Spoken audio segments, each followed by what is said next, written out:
watching Fox News, and Sean Spicer announced that there are 5,400 people in this room. So thank you for coming out today. You know, I 3 months ago, I never, ever would have imagined that I'd be standing in front of you as a candidate for U.S. Congress. And I imagine some of you in this room couldn't have imagined 3 or 6 months ago that you would be here tonight this early to listen to somebody talk about this. And after the last election in November, I woke up dismayed, but hopeful, because I do believe it's a responsibility of Americans to afford an opportunity to a newly elected president to perform. The same way that I would have hoped Trump supporters would have supported Hillary Clinton had she been elected president. It is a responsibility, though, and I did afford him that chance. The last number of months, though, and certainly the last number of weeks, made me gravely concerned. And that's one reason why I'm here today, because there's a time in everybody's life between this intersection of need and opportunity where you have to stand up. And I'm grateful for all of you for being here. Many of you are standing up. And that's what excites me about democracy. Well, actually, you're all sitting down. But those of you who are standing up, thanks for standing up. And then, you know, Representative Paulsen is not somebody that I abhor by any stretch.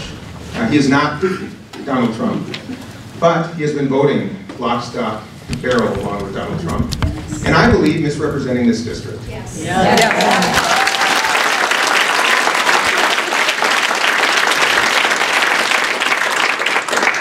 And I believe he is one of, well, there are 535 members of Congress, and because of the way that we finance campaigns, many are victims of this system where money makes people beholden to parties and special interests instead of their principles. And I intend to do this a little bit differently. Whether I succeed or not is going to be up to you and hundreds of thousands of other people, but I do believe we can do better, and that's what I intend to do, and that's why I'm here tonight. So thank you for joining me. I'm going to start.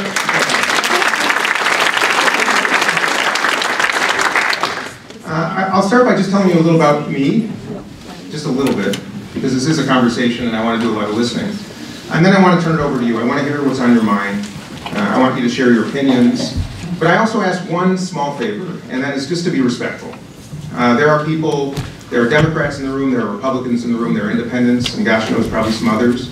There are some people filming on behalf of the Republican Party and some of its interests, and I welcome them too, because that is participation. And I intend, if I'm successful in this pursuit, and I certainly intend to be, to represent everybody. Even a successful candidate in this day and age probably doesn't obtain much more than 50% of the vote of his or her district. And it's a responsibility as a representative to listen. Representative Paulsen chooses not to. I am choosing to, and that starts with hearing what's on your minds. I will soon, and I will tonight, articulate some policy positions, but I want to be informed by you as to what matters. And then I will use my principles and values that I'll share with you tonight to inform those, and then most importantly, represent you in a way that I don't think has been done in a long, long time. So with that said, my birth father, Artie Peffer, went to the University of Minnesota on an ROTC scholarship. He grew up in St. Paul, lost his dad when he was 10 years old. His mother worked at a department store to make ends meet. And the ROTC scholarship afforded him the tuition he needed to attend the U and then law school at the U. And he chose to serve his country because of that ROTC scholarship instead of deferring, and was killed in the Vietnam War in July of 1969 when I was 6 months old, leaving my mother, Dee Dee, who's in the room tonight, a widow, and me without a father. And we moved in with my great-grandparents in St. Paul, and for 2 years, that's how our life was, until my mother remarried Eddie Phillips, and oh, someone's got to have the phone.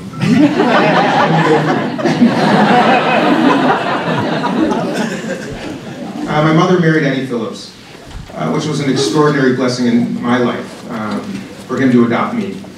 We went from tragedy to me being adopted by a family of great success, great ambitions, and most importantly, a family that recognized that there was a very, very thin line between advantage and disadvantage, and that it was incumbent on those who succeeded to take care of those that were on the other side of the tracks.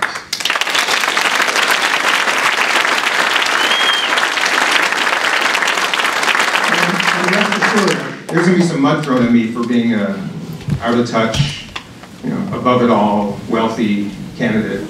But let me assure you, and to anybody that might accuse me of that, I know better. I know how lucky I am. I know the responsibility of people like me to take care of those who aren't so darn lucky, especially in a country like ours. And that's why I'm doing this.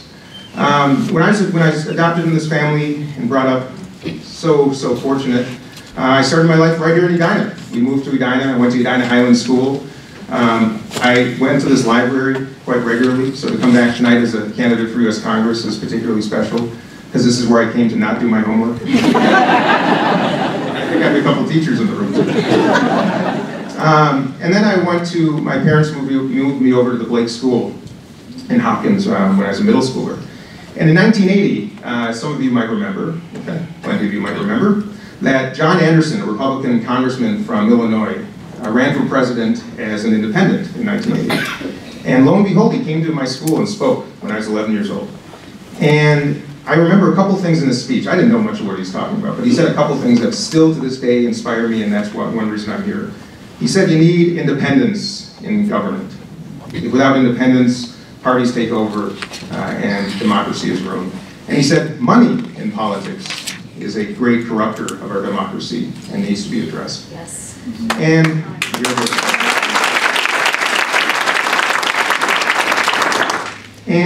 And then he spoke about a bunch of things I didn't understand at all. And that evening I went to dinner with my family downtown Minneapolis, my great-grandparents, my grandparents, my parents, my brother, and me. And my grandmother, as some of you know, was Dear Abby. And she was fond of giving me advice. More than you could imagine. And she turned to me and said, "How was your day today?" And I said, "Oh, it was so amazing, Grandma. This guy who's running for president of the United States came and spoke to our class, and you couldn't believe it." And she said, "Before you continue, are you a Democrat or Republican?" I said, I don't know, Grandma. I'm 11 years old. I don't know. And she said, "Dean, you're a Democrat."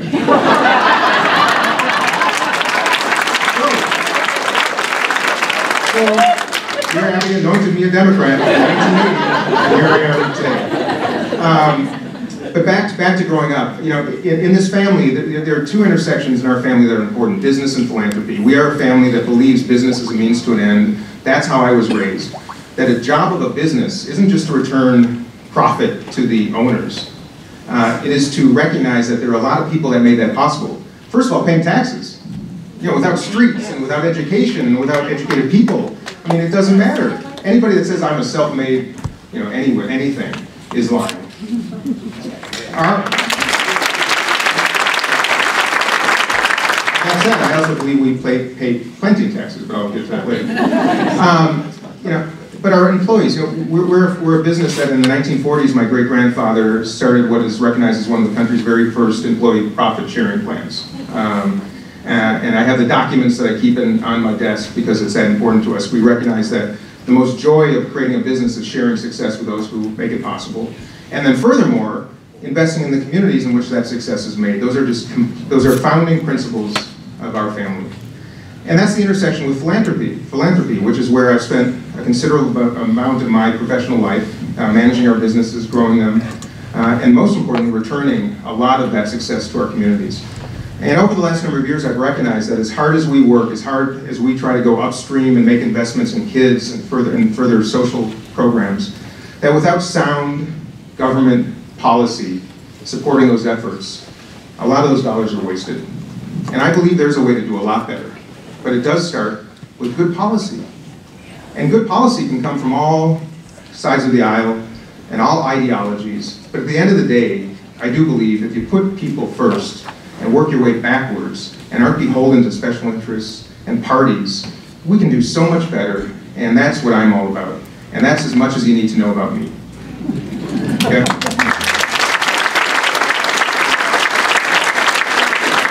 So with that, I would like to turn it over to you. You can add, there's anything is fair game. I'm not going to tell you I'll answer everything, but anything is fair game. And I'd love to hear what's on your mind. I'd like you to challenge me. I'd like you to enlighten me. And I'd like you to ask. Oh, I think there's someone who wants to speak. So I will turn over the microphone. Well, here, I'll just hand it to you and you can ask your question.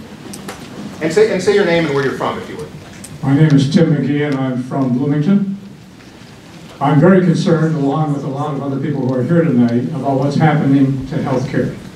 And I wonder if you would say a few words about your thoughts about healthcare, what you think ought to happen. Okay.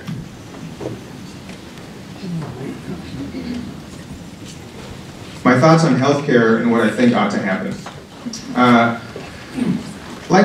We're a country that affords public education to every single child in this country, regardless of income or advantage or disadvantage. And I've always found it a little strange that we don't put healthcare in that same category. Why a country of this kind of extraordinary success, the most successful in human history, doesn't look at healthcare the same way we look at education. Those are the bookends of life when you get down to it. So at the end of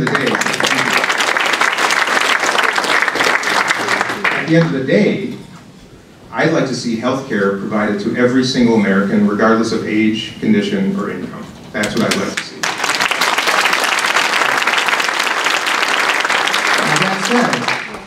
Look, I'm a big fan of Bernie Sanders too, by the way, and I liked a lot of what he said.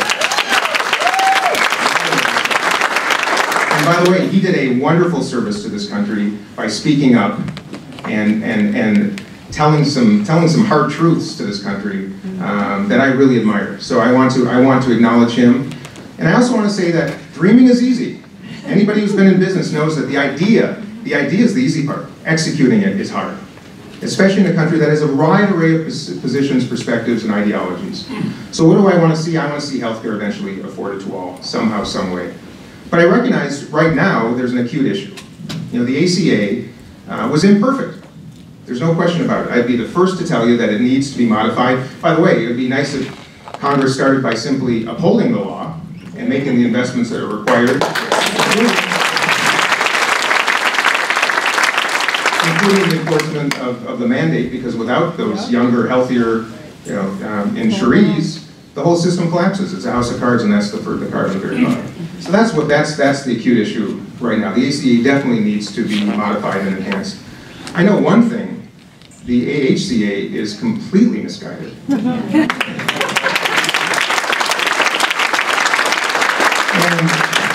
And I'm struggling to understand how any rational, principled person can argue otherwise. I really am, and I mean that very sincerely. Because the CBO, which is nonpartisan, I don't care how you look at this issue. If 20, and by the way, 23, 24, if it's 1 million people, folks, those are human beings, you know? Yes. So yeah, I feel really strongly about that. And there's an age tax in that bill. You know, as all you know. You know, that's to me, that's not right. So I think that is a misguided bill. And I'm hopeful the Senate, even a Republican-controlled Senate, I do believe they see the misguided approach of this bill, and I do believe it's going to change if they do anything. And my hope, as I tweeted today, my hope is that they find a way to rectify the existing legislation. Yes. And our current representative, as you all know, has voted numerous times to simply just repeal it, altogether without any plan, and then 2 times in the Ways and Means Committee and on the House floor, to pass this legislation. That's not opinion, that's fact. You can all look at the reports, you can look at the CBO, you can research it yourself. I disagree with that. And that's how I feel. And healthcare, as I think I'm going to hear time and time again over the next number of months until November of next year, is probably going to be one of the most important issues that this country faces. And I intend to play a big role in a very vocal voice in trying to improve it. And I will say another thing about healthcare, because what we're talking about right now is simply reformation of insurance. That's one of the issues. That's one of the legs of the stool.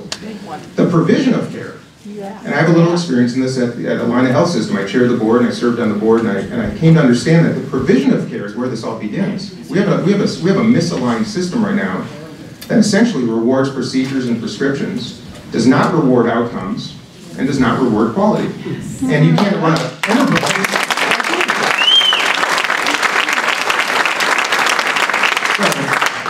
So I believe it's time to have that conversation. We devote this, let me say it this way, healthcare consumes almost 18% of this country's gross domestic product. That is almost double the developed world average. I believe that there's enough money in healthcare right now to cover every single American and provide quality care. Yes, cut out the middleman. There is a lot of money being pulled off the table by very smart enterprises. that can be redirected, I believe, to provide care, and where everybody can win. There's room for everybody. When you're consuming 18% of our GDP for healthcare, there's plenty of room in there, folks. And I intend to try to find a way, a bipartisan way, with thoughtful Republicans, to try to find a way to rectify that and be an enlightened country that leads again. Talk about making America great again. Let's start with doing nice things for people. Yeah.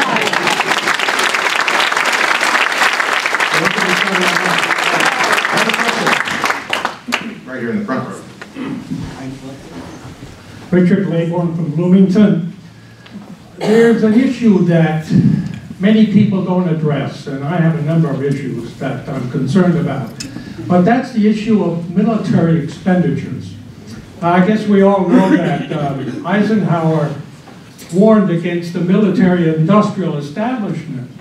However, what many people perhaps don't know now is that over the past 20 years, 8.5 trillion, not million or billion, but trillion, have not been accounted for or have basically not been audited. 125 billion have not been accounted for. Now, I would like to find out what you would want to do about that particular problem. Okay. Thank you. Well, what would I do about that problem? Well, I know when you run a business and there's $125 missing, you look into it. You know, people have asked me, you know, just because you're a businessman, do you think you can be a good representative in Washington? And I say, well, obviously by the residents of the White House, you're going to be a great representative. But I do know this, and by the way, this is not just limited to military expenditures. You know, government waste, my friends, is a big deal, and that is a nonpartisan issue. I'm a Democrat who feels that dollars are misspent left and right, that it is incumbent on representatives to look after those dollars, every one of them hard-earned and thoughtfully paid. As I mentioned earlier, we pay a lot of tax in this country. State, local, property, sales, income, corporate, you name it. Let's start by using those dollars better before talking about any increases. I don't think that's necessary.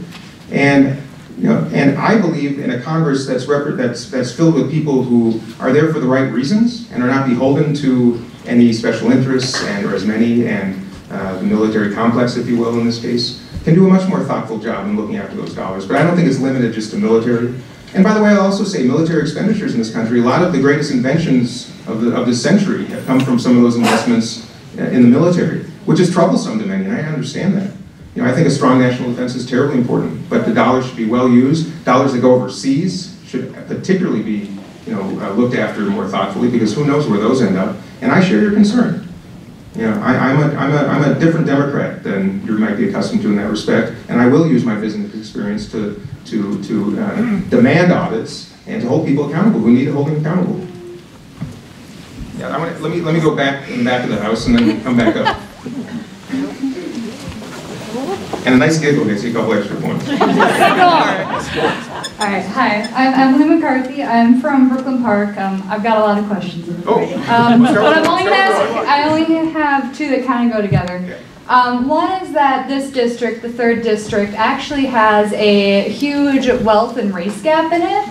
And I'm curious, A, how you plan to bridge that gap from, say, Brooklyn Park all the way up to Wayzata and Minnetonka? And also, how do you plan to continue to be informed on your constituents' wants, needs, views, if you do win and take office? Okay. Thank you. I'm going to answer your second question first, which is I'm going to show up and I'm going to have town hall meetings.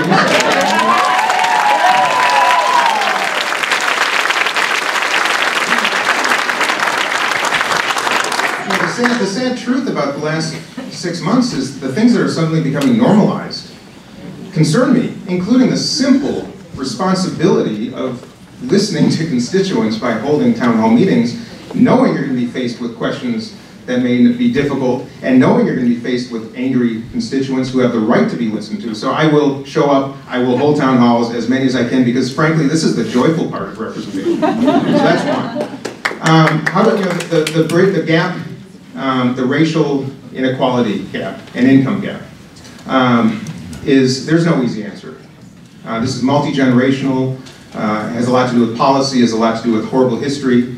I will tell you that a lot of my professional life in philanthropy has been dedicated to both understand the whys and, most importantly, invest a lot of our family's resources in trying to rectify those whys.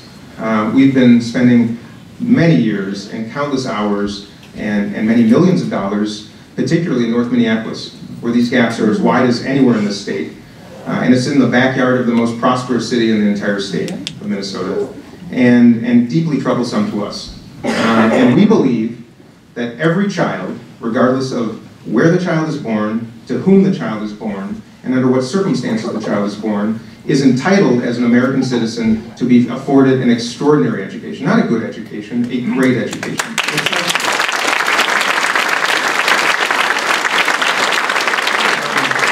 Healthcare.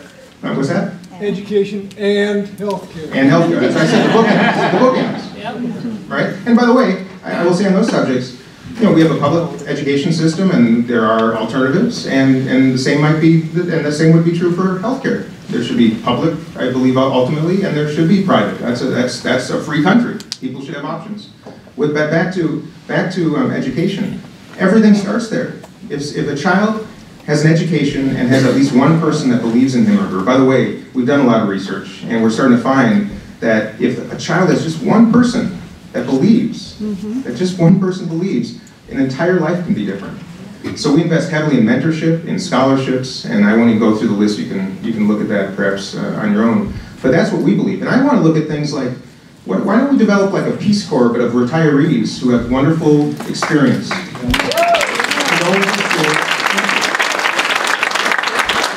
Who can go into schools and support teachers in classrooms and mentor kids. Because it's not about teaching. Teaching, we got great teachers, we need more good teachers, but mentorship and someone believing in you makes all the difference in the world. That's not an expensive policy issue.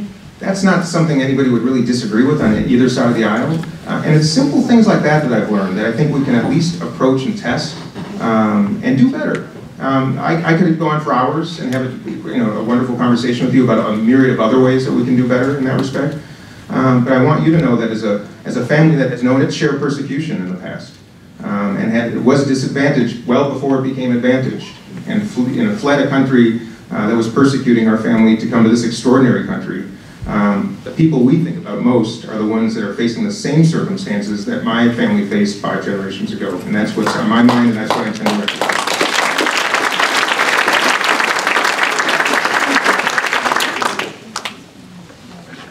Nancy Schumacher, Coon Rapids.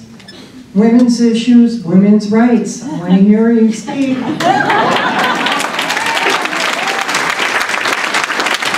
Women's issues, women's rights, I want to hear you speak. I might write a song about that.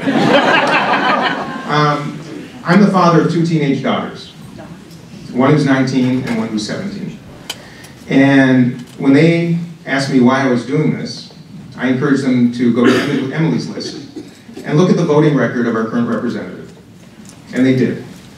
And there's nothing I could have said or done that would have inspired my daughters to support what I'm doing than having a look at that. I believe women, well, first of all, my mother's in the room. I think mothers should be paid more than anybody. And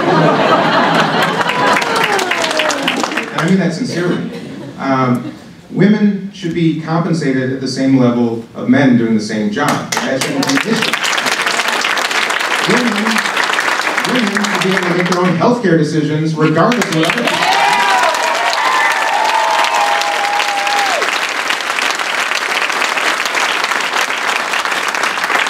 And the fact that that has to be met with applause like, yeah, I wish more people felt like that is freaking ridiculous.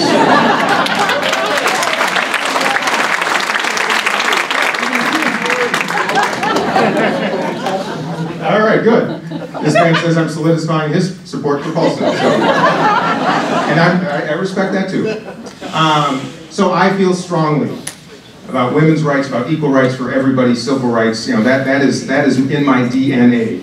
And as the father of 2 daughters, I will not let them down. I rest assured, I will not let them down. And boy, I wanted to see a woman become president in the last election because I wanted my daughters to know that anything is possible.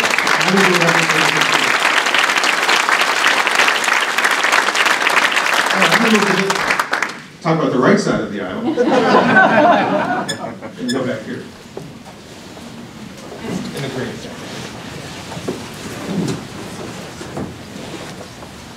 Lisa Kelber, I'm moving to Edina in June, and I'm concerned about public transportation, particularly about the light rail. I'd really like to see the light rail go around the 494 loop. And I think that's one of the biggest indicators of economic disparity in the country, and that most low-income people use public transit. And I mean, I've used the light rail to go to the airport. Sure. So I'm wondering, it's partially done by the state, but it's partially funded by the federal government. And I'm wondering where you stand on transportation and what you plan to do. So the question's about transportation investments. Back to my philanthropic work, I recognize the importance of affording public transportation to people for a whole host of reasons. One is because of economic disparities. For many people, that's the only way to get to a job. Secondly is, I care about the environment, and I'd like to see fewer cars burning fossil fuels on the street. You know, there's a lot about, well, our country is the best country in the world. There are also a number of countries that have made much more substantial investments in rail and transportation. Any of you who've been on a bullet train in Japan or on the rail system in Europe would say, and come home here and you wonder, why? Why is the greatest country in the world?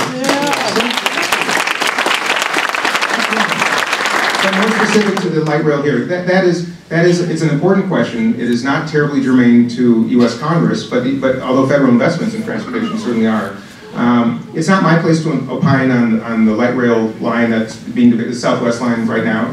But in general terms, yes, I recognize the importance of public transportation in trying to solve economic disparities, particularly ones that run into neighborhoods that don't have the advantages that many of our neighborhoods have. It's terribly important. And it's also important because it inspires developers to invest along those corridors. And the greatest cities in the world, as you all know, are ones that have invested heavily in infrastructure. And if there's something I agree with the current president about, it is investments in infrastructure, believe it or not. Boy, if I go to Washington and he wants to make those investments, I'm all over it. I'll be the first to say that. Because that's not about politics or even about him. That's about what this country needs. And if he doesn't raise his hand and actually fulfill it, I'll try to be one of them that does, because it's terribly important.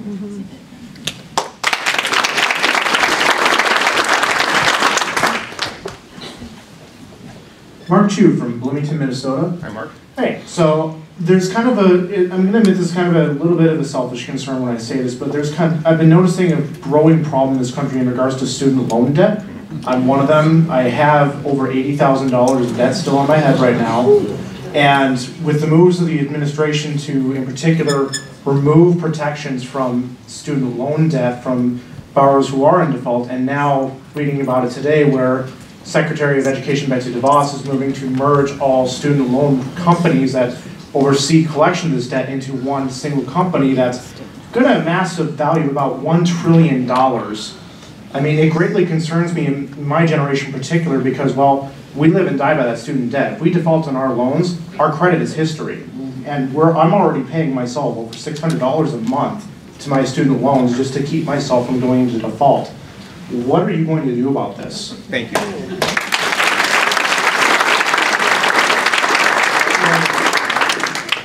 Yeah, it goes back to education. You know, the fact that with all the wealth in this country, that so many have to take on so much debt simply to afford themselves, the achievers have to afford themselves an education to take on that kind of debt and start in the hole is shameful.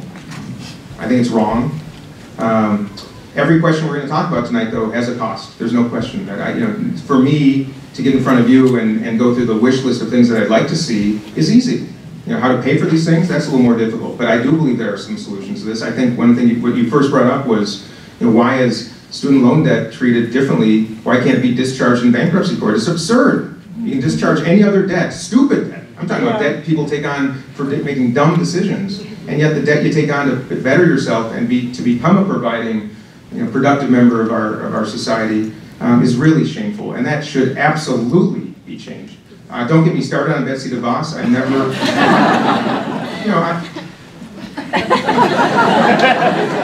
Keep going. Keep going. Keep going, please. Look, I'm I'm proud of our country, and I'm embarrassed by her. Not because, I'm not going to opine on what kind of person she is even, I'm just opining on the fact that she's not prepared for one of the most important responsibilities in this country.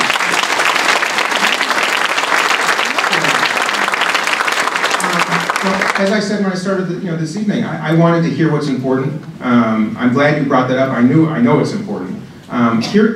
What's really interesting, whether you're a Democrat, Republican, and whether you go to other ones of these, and there are some other wonderful people seeking the same DFL endorsement that I am, sharing your personal stories is what changes people. It makes it personal. When you read 23 million people are going to be thrown off, or will probably lose insurance if this bill is ultimately passed. That's hard to reconcile. When someone tells a personal story that you just did, it changes things, and that's why I wish our representative would get in front of people and hear more, because that's what it takes. So thank you.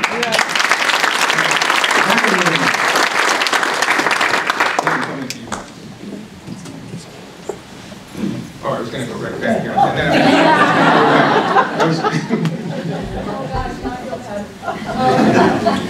Okay, hi, sorry for the false start there. My name is Maggie, I live out in Chaska, and I think that I actually drove near you at Target. Yeah, that spaz waving, that was me. Yes, it was great, it was really magical, yeah. The questions that have been asked so far have been very substantive and pretty policy driven. Mine is a little bit less tangible, but a little bit more philosophical. Particularly in this last election, I mean, none of us really like it every 4 years when there's a presidential election. We can't talk to certain family members and it gets really awkward. But this felt different.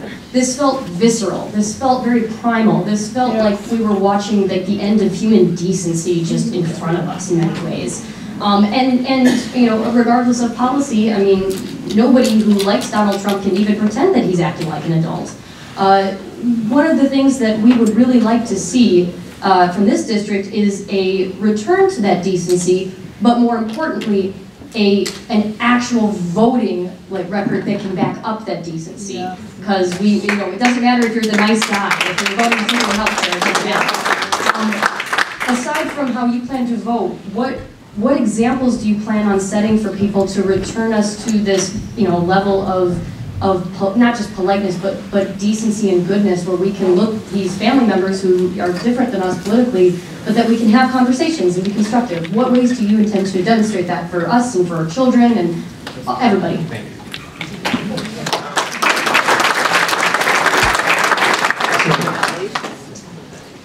You had a few things in there. Starting, I don't want to talk a whole lot about Donald Trump tonight, but I do want to recognize something even more important than him, because he was a vehicle. People are angry, and some of you are, and for good reason, I believe. But this election was a wake-up call, and that there's a lot of people hurting out there.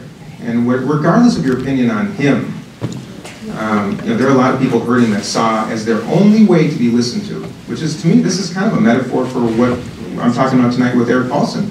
People just want to be heard.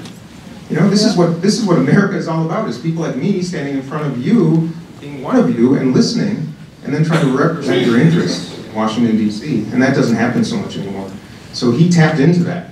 And I do give him credit for that. He tapped into anger. So I want to just acknowledge that. Decency, it's fundamental. I'm a philanthropist, and that's two roots linked together. And it means love of humans. It's not about money, it's about loving people. I love people. That's one reason I'm doing this. That to me is my purpose. That's what a country like this is all about. That's how we got to where we are, because we love each other. And I want to see that happen again. And it is my belief that there are going to be a lot of people like me standing up right now. And with the support of people like you, we can change this. I say, it sounds like a dumb slogan, we can do better. But you know what? We can do better.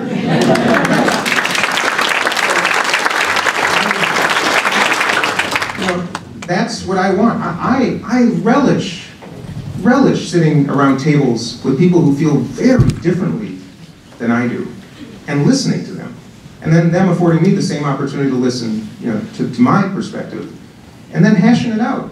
Anybody that's been in a relationship, anybody that's been, that's how life works between human beings, and our whole country is predicated on that, and I really relish the opportunity to bring a little bit of decency, a lot of decency, back to Washington, D.C., and thoughtfulness. And I do believe this starts with campaign finance reform, which is a big issue. It's probably over the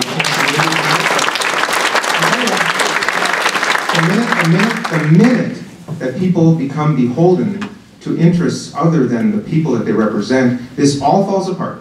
All falls apart, and decency is lost, and principles are foregone, and I won't allow that. And I want to play a role in making it nicer.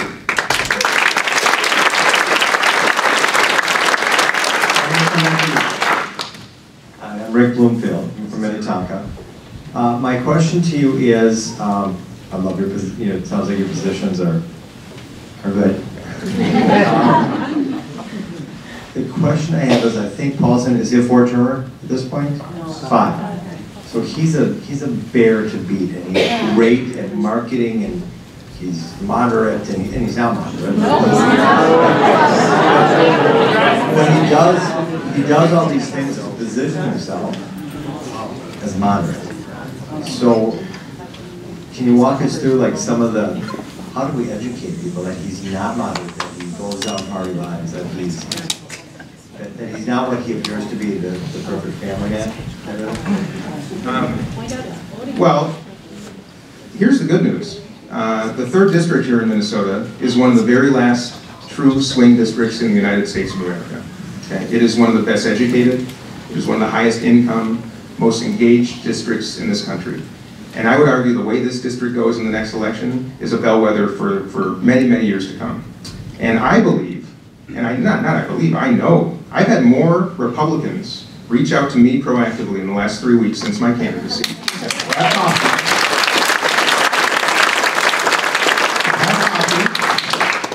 To learn about me, not even so much about policy right now, about principles and values. I've had a number of them say that we saw in Erik Paulsen a reincarnation of Jim Ramstad. And by the way, if Jim Ramstad was our current congressman, I wouldn't be running.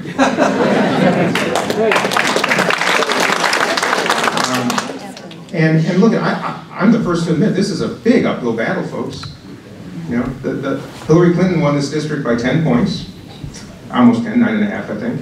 And Terry Bonoff lost it by about 13. It was about almost a 24-point swing. This is not easy. And a Democrat hasn't won this seat since 1958, which is a little bit before I was born. So I don't look at this with rose-colored glasses, my friends. I know it's going to be an uphill battle, but I also have great faith in this district, and I have great faith in people who often don't even consider a candidate on the other side of the ticket, because things have changed a lot since November of last year. And I don't have the hubris because I've been in business that I think I know how to do this, but this is going to be a Minnesota campaign. I'm keeping money in Minnesota with agencies and people and management. I am not taking direction from Washington, D.C., because I think, frankly, that is what has happened.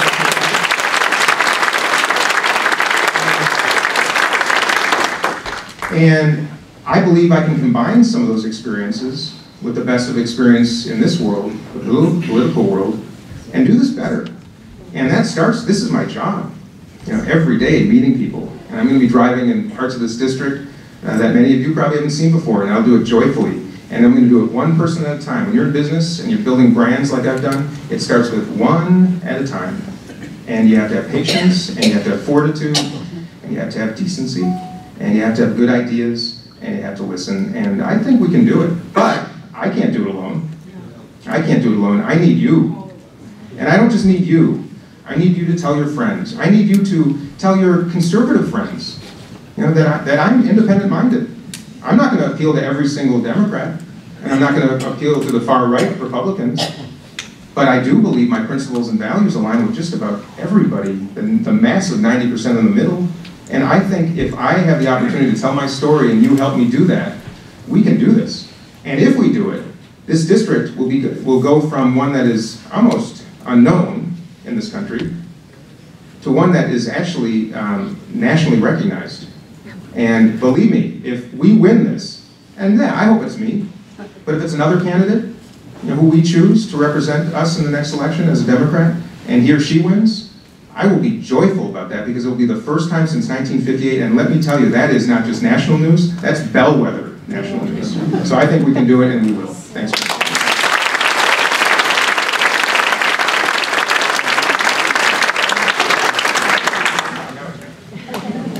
Paul from Bloomington.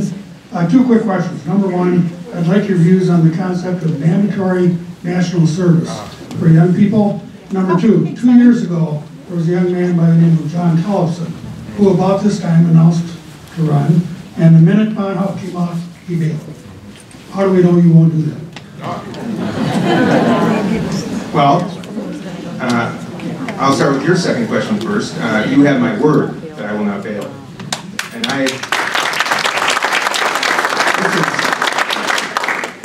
this is just too important to bail.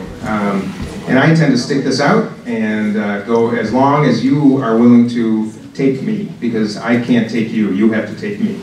And I mean that with all sincerity. Your question about national service is an extraordinary one, because some of the cultures around the world that I honor the most are ones that actually implore national service. And by the way, that doesn't just mean military service, because I don't believe that that is the only answer. I do believe we should have national service in this country. I think we'd be a better country. And we should afford those choices. If you want to join the Peace Corps, join the Peace Corps. Right? If you want to join the military, please. We need members of the armed services in this country. And if you want to volunteer in schools, we should have a national Peace Corps, a national school corps. There are so many ways, and boy, the greatest experiences of my life have not been the ones where there's a profit motive. It's been the one when people were affected in a good way. When I was a camp counselor, when I was in college, the year after I interned for Senator Patrick Leahy on Capitol Hill, I was a camp counselor at the camp that I went to in Maine. And it was the most joyful summer of my life at that point, because of the responsibility and the way to make a difference in young people's lives. And I recognized right then and there that I wish every person my age could be a camp counselor for 1 year. So I think that would be an extraordinary achievement. And again, I think that's something that both parties could agree would be beneficial to this country. So I feel strongly we should consider that, and I'm glad you brought it up. I'm going to go to the other side of that. Oh, the front row. Hi, my name is Claire Severson. I'm from Eden Prairie. So I will preface by saying that I am incredibly pro-choice, but I also recognize that we have a number of single-issue voters who are pro-life, and they will vote for the pro-life candidate. So what I want to know is, how do you plan to address people who are pro-life? So I'm very pro-choice, and I said it earlier because I believe that women should reserve the right to make healthcare decisions in their best interests along with their physicians.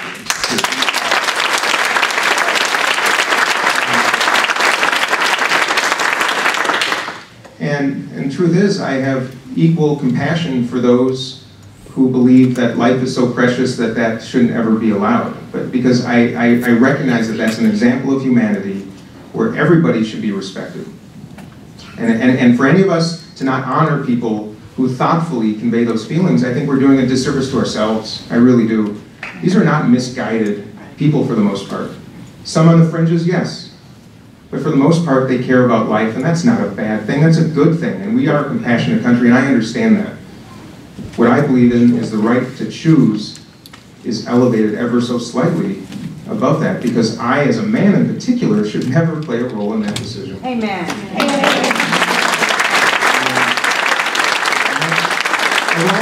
I'm glad you brought it up, because it's another example of, no matter how you feel on this subject, and I honor both, you know, everybody wants to see fewer of them. Yep. Right. Everybody in this room, I imagine, wants to see fewer abortions. I'm one of them. And I also feel strongly that the best way to do so is to invest in Planned Parenthood. Yeah.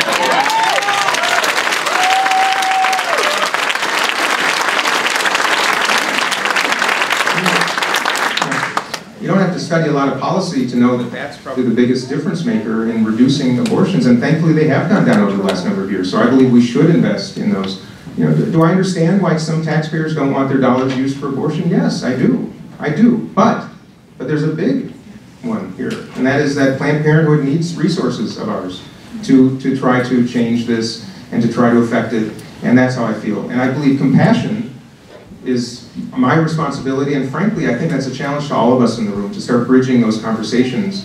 And I think we can have some more agreement if people are willing to be decent about it and stop the fighting, and all come to the same conclusion that we should try to reduce abortions. You know, that's how I feel. Thank you.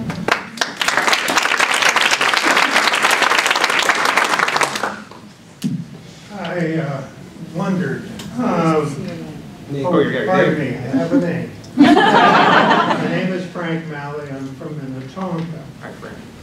What can you do about these ongoing onslaughts discrediting our public schools and the attempts to constantly steal funds from them?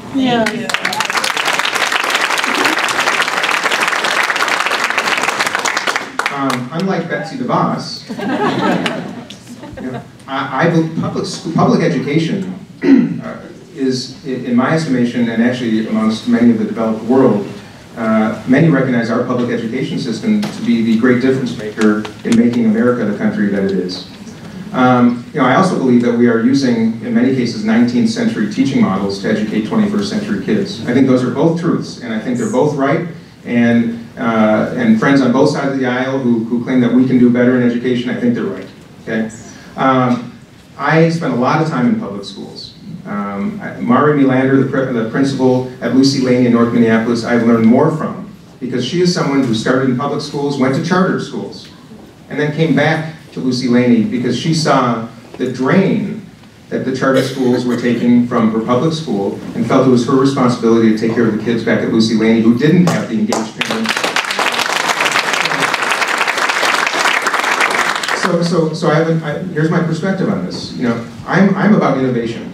The successes in our families' businesses have come from thinking a little bit differently and doing things that hadn't been tried and pushing the envelope a little bit. And in that respect, charter schools only formed because our public schools, in some cases, were either devoid of the resources necessary to educate kids, or simply didn't have the right people doing it, or the system wasn't right. So I do believe in a country like ours, there should be laboratories. And I frankly wish the public school system was better set up to accommodate some of those tests. That's how I feel. Coming back to the fundamental question, if we don't, and when I say invest in public schools, I do mean invest money, but it is not just about money. It is about elevating the profession of teachers, rewarding them more.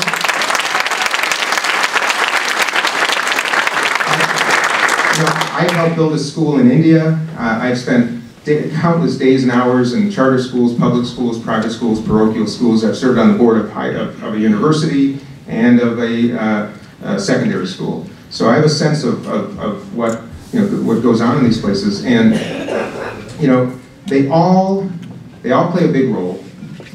We have to recognize that people who send their kids to private schools or even charter schools are doing so because they want their kids to do better. And I believe we can. We can't just throw money at it. We have to do it better. We have to, I got lost track. We have to elevate the role of teachers, and not just by compensation, but by encouraging the very best and brightest of our young people to pursue paths in teaching. And I was saying that I built schools in other parts of the world. It doesn't matter if you have a cinder block, one-room school, but you've got a great teacher. It doesn't matter. You're on your way. And we have to elevate the role. We have to have the best principals in the world, because leadership is fundamental in schools. And it's not a money issue.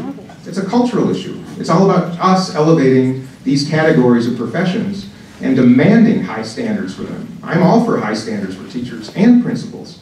And it should be one of the most prominent careers in this country, as it is in other countries around the world.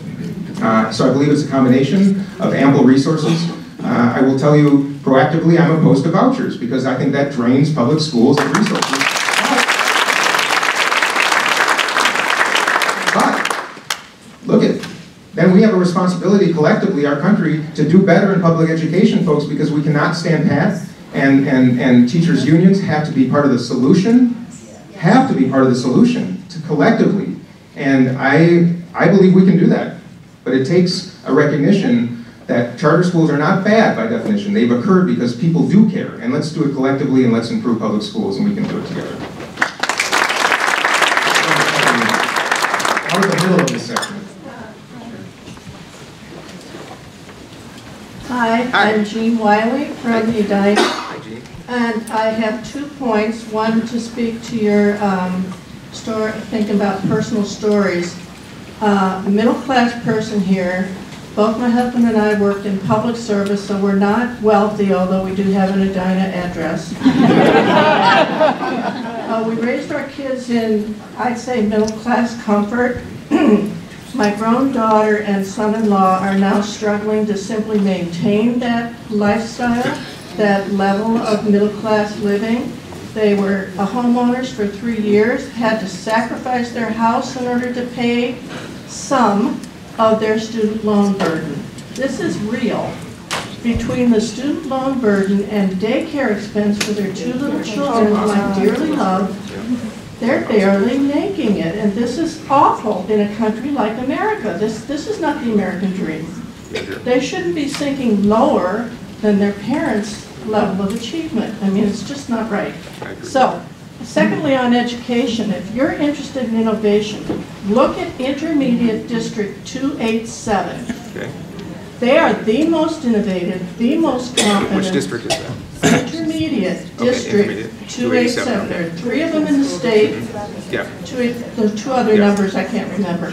But I worked for Intermediate District 287. I know them. They're innovative. They're high-skilled, high standards, and they provide excellent service. And if you want innovation, look at what they're doing. Thank you. I will. To your story again, the personal stories of challenges that everybody's facing. You know, if we don't have a strong middle class in this country, forget about it. And I, you know, a lot of people ask me about tax policy and about trickle-down economics, and I say in some cases, and I'm going to weave this into a little bit of story. Trickle-down economics works in some cases. When the government affords big defense contracts to companies, that does work. It provides a ton of jobs, develops new technologies, we sell it overseas, it does trickle down. But in the businesses that I've run, which are mid-sized businesses and now a small business, a coffee shop, I've come to the conclusion that by putting more money in the pockets of middle-class Americans, and say another $1,000 a year, they might buy another pint of ice cream every week. And they might come down and have another, you know, few dollar cup of coffee at my coffee shop. That means that's creating demand. And that helps me pay our employees a living wage.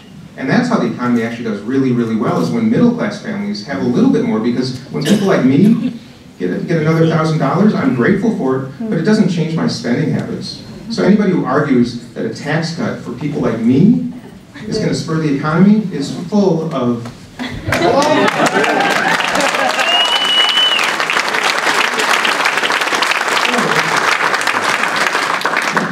I want to say to you that if I'm ever so fortunate as to represent you and your family in Washington, that's exactly what I want to try to achieve. Exactly what I want to try to achieve. And there are a lot of ways to do so. And I agree, and I think there's a lot more agreement on this subject than is currently being portrayed from Washington. And I want to be one of those voices that encourages us to work together to do just that.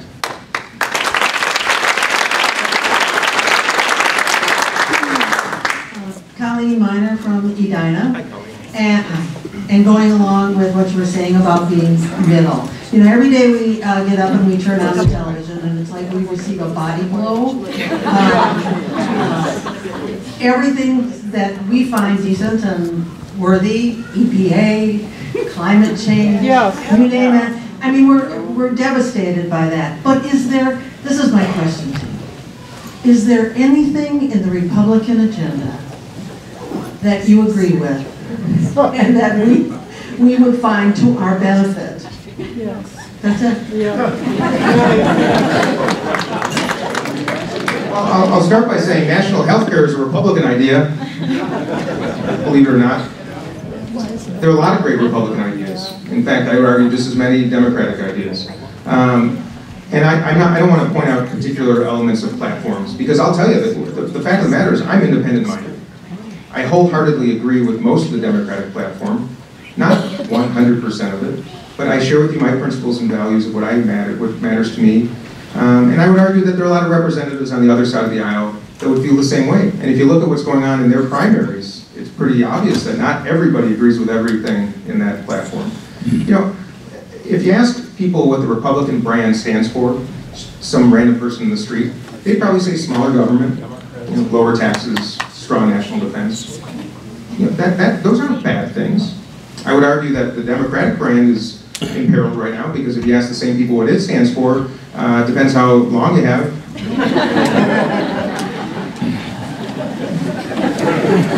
So what I'm trying to say is that no party has a monopoly on ideas.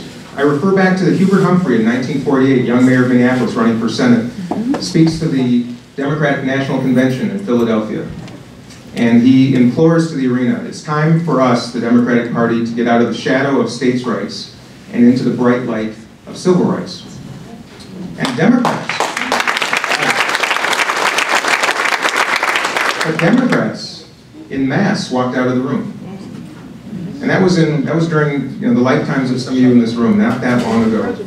And I would argue that if you look at my website, I don't have a label on it because I don't like the labels, right? I wish we didn't apply these labels, because we would frankly have a better system of governance, and I know our founding fathers and mothers would be really disappointed in us that we've gone into two corners and simply fight it out, instead of taking off the labels, portraying our principles and values, and representing people's interests. My best answer is that I am a Democrat. I'm a proud Democrat for a whole host of reasons.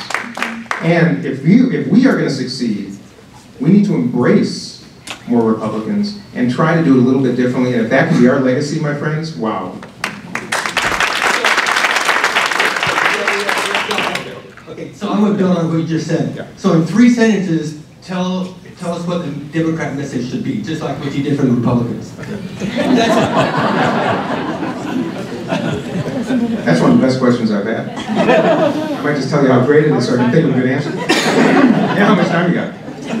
Yeah, I believe that human rights, the respect and affording opportunity to every single person, regardless of sexual orientation, color, race, religion, achievement, advantage, disadvantage, should be the fundamental element of the Democratic platform.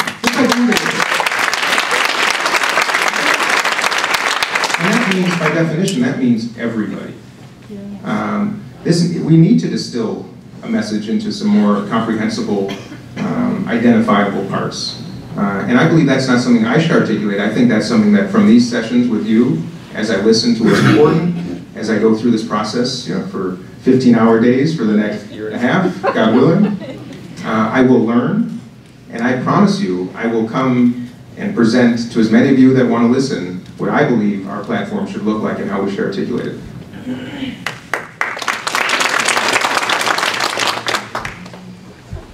Rosie Rocco, Maple Grove. Hi, Rosie. I want to circle back to the question about the district. And so the divide, I think, was perhaps being referred to in some respects.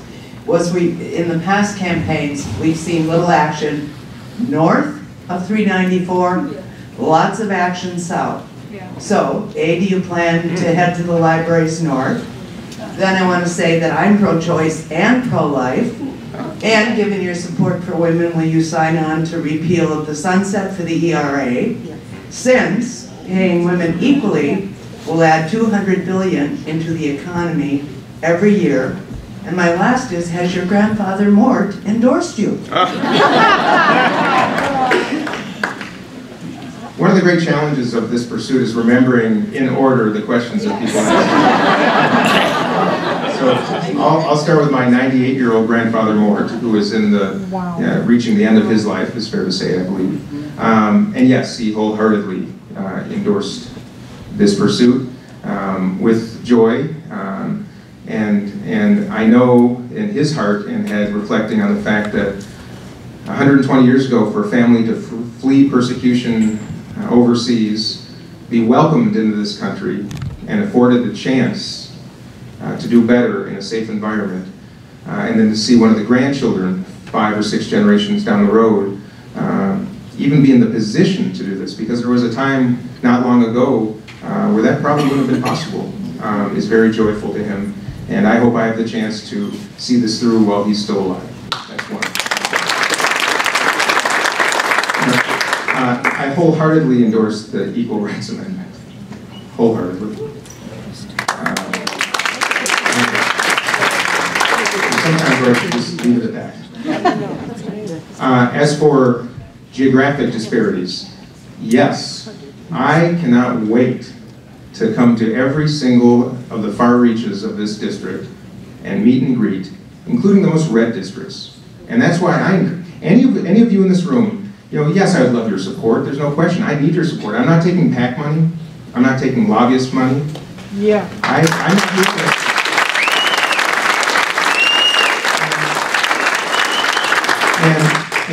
and I'm also, I'm not going to entirely self-finance a campaign because I don't think that's what this country should be doing. I don't think we should just have candidates of means and candidates who are the public. So, that means I gotta work twice as hard, and I gotta go twice as far, and I'm doing that joyfully, and the answer is yes, I wanna have these gatherings with 5,400 of you in every room. And I encourage you to reach out to me and my campaign and extend invitations if you'd be so kind. I want to come visit you. I want to do kitchen table visits. I want to do library visits. I want to meet everybody that's willing to at least sit down and have a talk and change the conversation. So the answer is absolutely. This is the first of many, and I like how this is going so far. So I think I'm going to do more.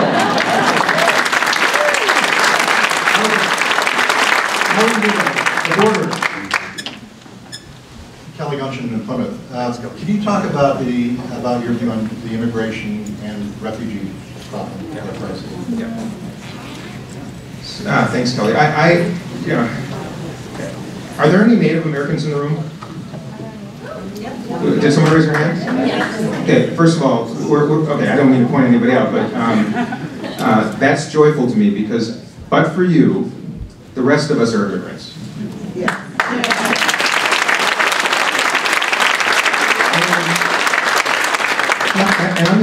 And I'm a pretty pragmatic person, and that's kind of my independent mind. There are, by some estimates, 10, 12 million undocumented or illegal immigrants in this country. And there are a couple of truths here. One is that they are here illegally. They broke an American law. And I do believe that there is a process, what I would call, not amnesty, but redemption. If you break the law, you pay a little price for it somehow. And I believe there's some bipartisan support to finding ways that can be achieved. Nothing would break my heart more than somehow sending these people away, because I'll tell you, we need them. Yeah.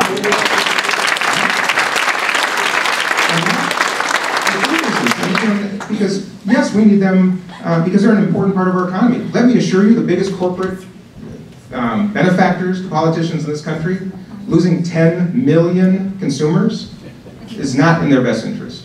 But the overarching reason why we want to keep them is because that's what this country is all about. These people chose to leave their country and their lives to come here for a chance. My goodness, it's the least we can do to find a way to appropriately ask them to do something to rectify the wrong, because that's fair to both sides, and absolutely embrace and keep and nourish and include. And that's what I'm all about.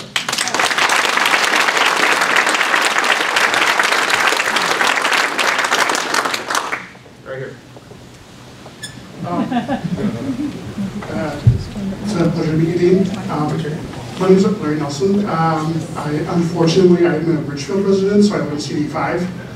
We welcome all. I've done a great deal of door knocking in CD3 for Democratic candidates. Hopefully you'll be one of them. And to our Republican friends who are taking me to get my good side. My question, you mentioned about being a business owner and talked about a little bit about decent wages, things like that. How do you stand on raising the federal minimum wage? Okay, the federal minimum wage. Let me start by answering the question by telling you that we all do better when we all do better. Yes.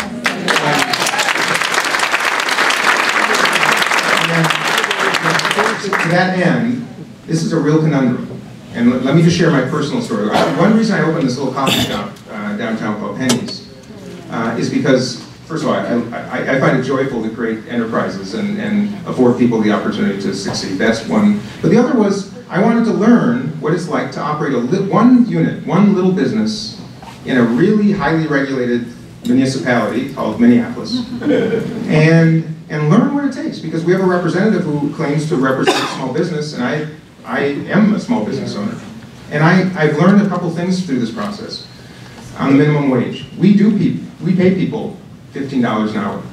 We started that way, did it for 4 months. We did it that way for 4 months. We were losing boatloads of money over those 4 months. So we have an employee, we have all kind of employee gathering every once in a while, and after the first of the year, we sat down with everybody and said, look, you know, we want everybody to share in the upside, and we ask everybody to share a little bit in the downside, and it's a struggle right now. So a handful of people started making $12 an hour, but with their tips, we're still over 15, so everybody was still over 15. And then we had our first modestly profitable month in April, and we took everybody back to 15, and nothing made me happier.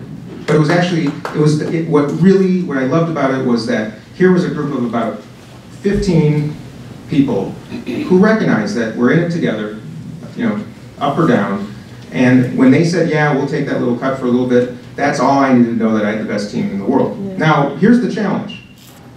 We have a little coffee shop with a cash register attendant, someone who makes crepes, and someone who makes coffee. And the people who make coffee and crepes are trained. Someone went to culinary school and has some student debt. Someone's gone to barista school and training and has been probably working 6 or 7 years, you know, at the coffee machine.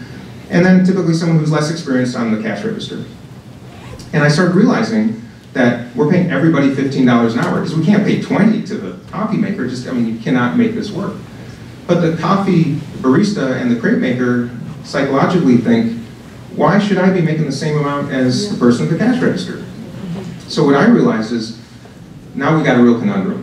Because any enterprise, and we're just one little coffee shop. Imagine a print shop that has 50 people. Well, it's the people who are making 15 or a little bit higher to begin with that suddenly feel, well, I'm worth more than that if they're making that. So everybody must recognize as we talk about this issue, let's start with the outcome, which is we want everybody to do better. But anybody who's a small business owner would know that that's really complicated if there's a mandatory wage that high. And here's what will happen. And I mean this from experience. One person of our 4 people per shift, we're paying 15 no matter what, but a coffee shop not like ours, who's paying right now $9.50 minimum wage, which is, by the way, what most do, about almost half of what we pay, they will cut one person probably from their shift, ask people to work a little bit harder. There will be a big black market of just cash paying suddenly.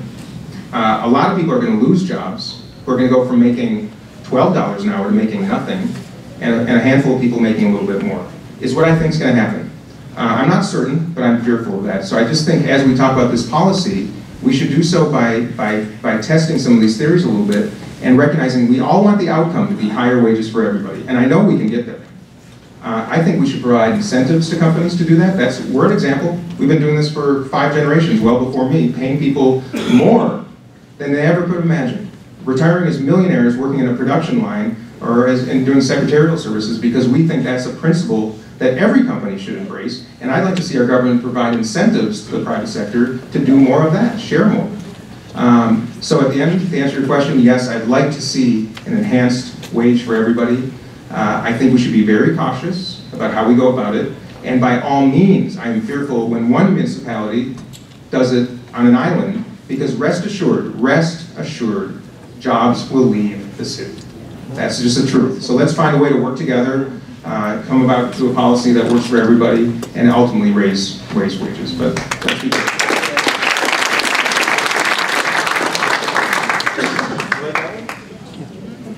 Joel Benbow, Edina. Hi, Joel. Okay. I wrote to Erik Paulsen about my concerns for climate change, and he wrote me back about what an avid Minnesota outdoorsman he was, but he didn't say one word about global effects. What do you think? Is the science still not decided? Well, so I'm not an attorney, but I hire people that have gone to law school and over many years and have experience, and when they tell me this is the law, I tend to trust them.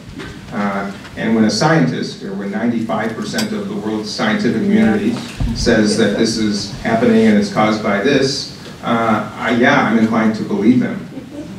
So the answer is yes, I believe global warming is real, and I do believe the scientists that it is in part, not wholly, but in part caused by human beings. Regardless, and this is This is bridging the gaps. Regardless, it's happening.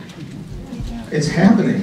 And it should be incumbent on the most extraordinary country in the world to play a leadership role, as we did, only to have a president who is deciding whether to stay in the accord is just so troublesome to me. But that's the issue, is that we should be leaders in this. And you know, a carbon tax is one darn good possibility that could make a big difference. I think it's embarrassing to this country when China is suddenly considered to be at the forefront of change in this respect, and we contemplating whether to even stick around. So yes, I'm concerned. And boy, like I said, I've got 2 daughters. It is my responsibility to leave this place better than we found it, and I need your help.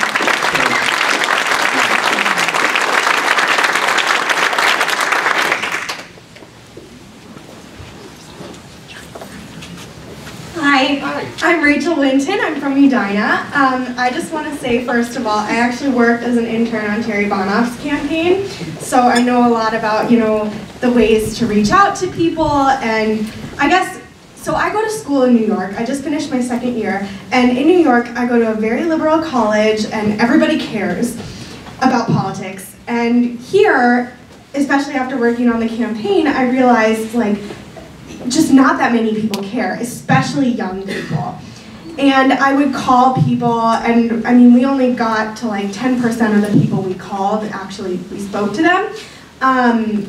But, you know, a lot of people, they cared about the presidential campaign, but they didn't care about Congress. And I guess I just want to know, how are you going to make people care? Because I care. I didn't start caring until after the Orlando shooting. I realized that my congressman had an A rating from the NRA, and I didn't know anything about that before. I had to like go and do the work for myself, and a lot of young people and people in general just don't want to do that work, which I totally understand. So, you know, there are ways to like reach out to people by calling and door knocking, but I really want to know, how are you going to push the limits and really reach out to everyone? Thank you. Great question. Well, as evidenced by the people in this room, I think people are starting to care. That's one. 2, money in politics is a great corrupter of our democracy. And perhaps the most shameful element, again, bipartisan shame, is that only slightly over half of the eligible voters in this country made the choice to vote in what is clearly the most important election that this country probably has ever had in its history in the last election. Only 50% in a democracy. So your question about getting people to care is really, really important. I'll be the first to tell you, I would rather lose this election with 90% turnout than win it with 40. When I walked up here tonight, there were about 10 protesters with signs. You may have seen them. And, you know, I went up to each of them, I read their signs, I asked a couple questions, and I said hello, and I thanked them because they care. And that's how I am. You know, if they're going to actually take the time to write a sign and show up here tonight, they're doing the same thing you guys are doing. You know, and many of you, God bless you, many of you are doing the same thing, you know, on our behalf, you know, to him. And I salute all of you. So people care. And I will also say this, I've been so amazed by the number of Republicans that have reached out to me and are going to support this effort, and the number of young people is the most important. And I believe we're going to have an army of both. I ask if anything you can do to inspire people your age to care would be wonderfully important, not just to this room and to me, but to this country. And there's a great legacy. This was going to be my close, but there is a great legacy of Donald Trump. And this man, because of who he is, has inspired this country in a way that it has never been inspired before. And believe me, She just had it.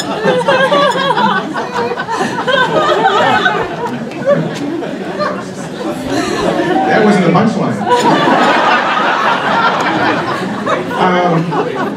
This is, you know, my dad used to say this thing to me. He's like, Dean, life is about turning chicken shit into chicken salad. And that's what this is all about. He has given us an opportunity, and he has done this country an extraordinary service just because of his ascendancy to the presidency, that people are going to care. And I know this next election was going to be one of the highest turnout elections this country has known in this generation, if not many. And we will, one day at a time, one person at a time, I believe this district, the 3rd district in Minnesota, will be one of the highest turnout districts in the country. And if that alone, if my candidacy or anybody else's inspires that, that is massive success. And that gives me great confidence in the future.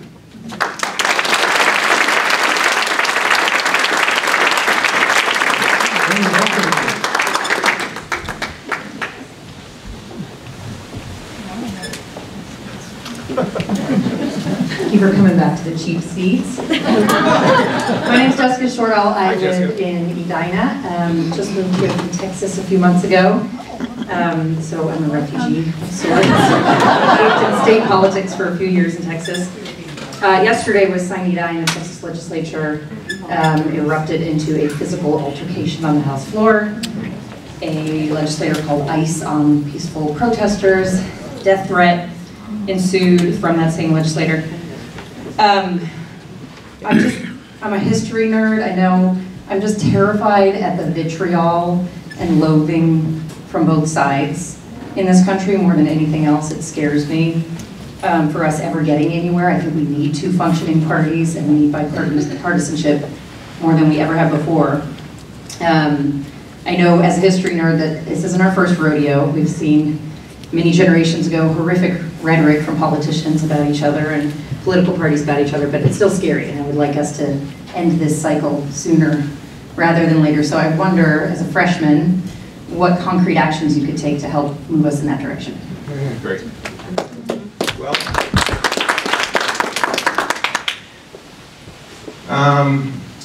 I like to say that a lot of people are complaining about how broken our system is and how appalling this has all become. And believe it or not, our system was designed for days just like these. It is the most extraordinary system of democracy the world has ever known, designed to prevent men like the ones sitting in the White House from running rampant on a country that has taken generations and blood and sweat and tears to build into the most formidable, extraordinary country in the world. And to that end, thank you. And it's true, checks and balances are fundamental to our success. And it is times like these where the vitriol and the anger does spill over, but I would argue that is not a hardware problem, that is a software problem. That is the people in the system. I'd like to be, if I'm successful, I'm just one of 535 voices. Just one. But you're my voice. Thank you. Thank you. And, you know, look at one voice. You know, one even quiet voice with passion can make a big difference. I've seen it happen. I see it happen every day. And if this just starts with me, so be it. I think it's going to start in districts around this country. I'm going to shed that label for as long as I can to start presenting myself first as a human being that wants to represent you. And then sit at tables with people who feel as extraordinarily different than I as you could possibly imagine, and give a hug at the end of the day and break bread together and do a whole lot better. And hey, this is about selling possibility. I dwell in possibility every day. I dwell in it every single day. And it is possible. And the people in Washington, there's a good plenty of people in Washington who are willing to do that right now. I intend to make some, at least propose some changes that I think will make it a whole lot better. I can't tell you I can do it alone, but it starts with all of you. And if we can do this here, it starts here. And we'll be known for that, and I hope that's the case. And I am optimistic.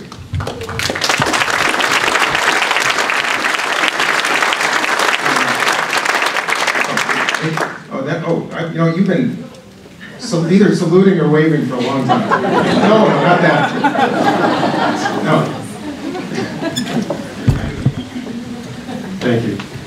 Stan and Mindy Hargrove. We live in Wayzata. We're small business owners downtown Minneapolis. I was really disappointed that it was an hour and a half into the thing before anything about climate change.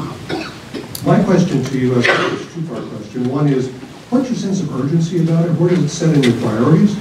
And number two, what really do you think is the best policy approach? And I've heard really three things that make sense. You got the carbon tax, you got cap and trade, and you got a bunch of regulations.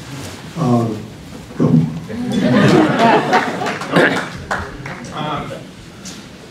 I've had the pleasure of sitting at a table with our former president, Obama, who I never knew was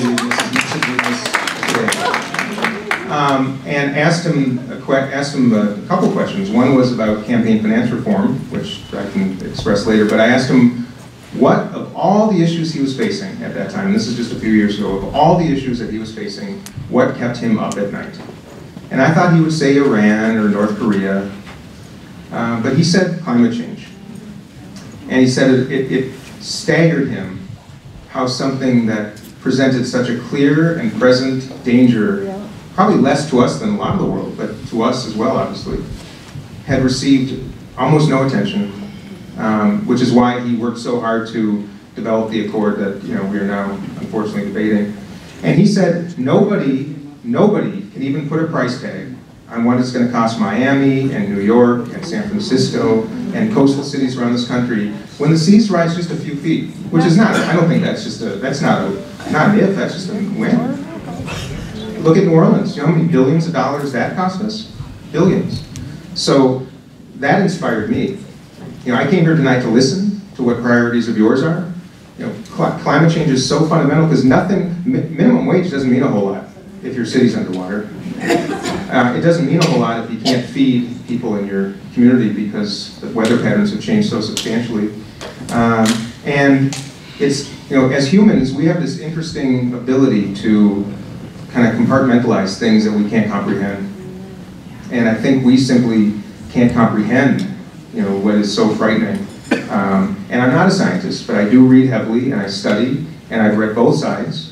I believe it to be not a matter of, again, like I said, if, it's just a matter of when, and it has to be a singular priority. I do believe I don't have policy to present to you tonight.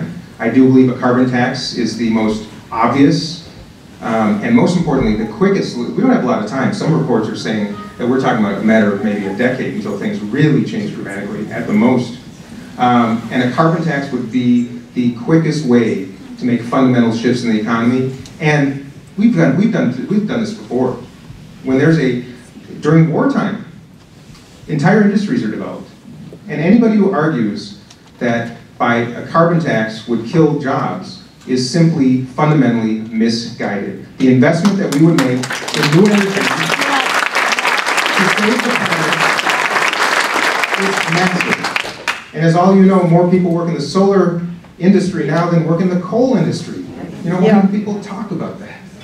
Right? So I believe that is the most important approach, in addition to some others. But when the rest of the world is getting on the wagon faster than we need new leadership, and I intend to try to affect it.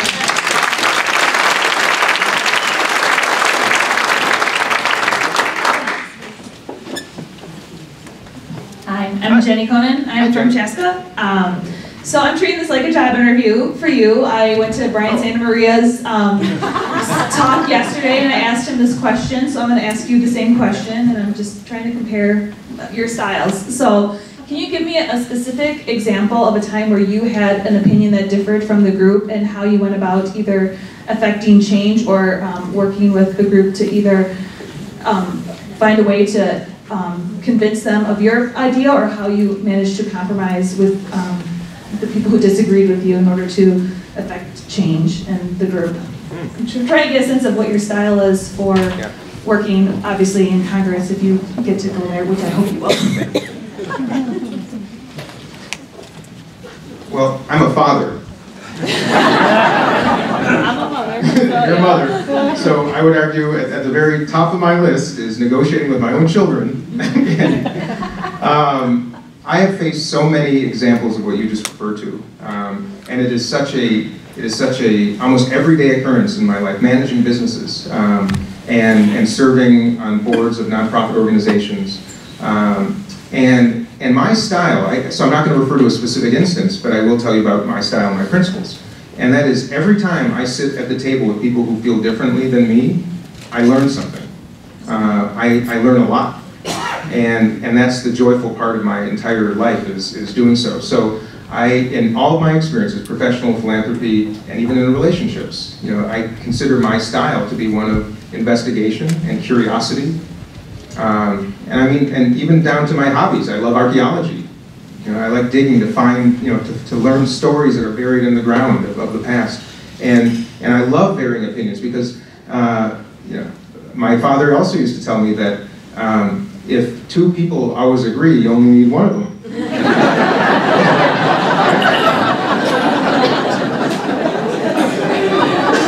So, and that's one of our principles. That was taught me by my parents. That's been my experience in business. It's been my experience in philanthropy. And I'm very sincere. We don't have all the answers in this room. There are some brilliant ideas that can be shared by people who might differ with us on a lot of other things that we should listen to. And shame on us for not, and shame on them if they don't listen to us. That's how I feel. Thank you.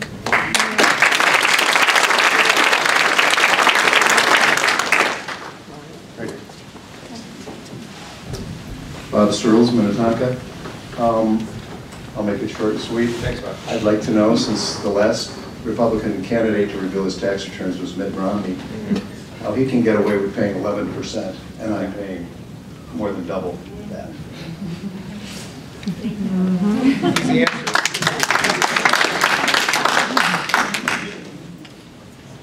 Warren Buffett is fond to point out that his administrative assistant pays a higher tax rate than he does. Those of you who might be in financial services know there's something called carried interest, so where hedge fund billionaires pay this capital gains tax instead of a corporate income tax that is, to me, really misguided. It's such a shocking reality of our current tax system that that's even allowable. That's a travesty, to put it plain and simple. The tax code absolutely, I think, should be simplified. It should be rectified. It should be improved. I think, again, there are ideas on both sides to do that. It's not fair in a country like ours. And by the way, I will go on the record as saying I think U.S. presidents should absolutely share their income tax.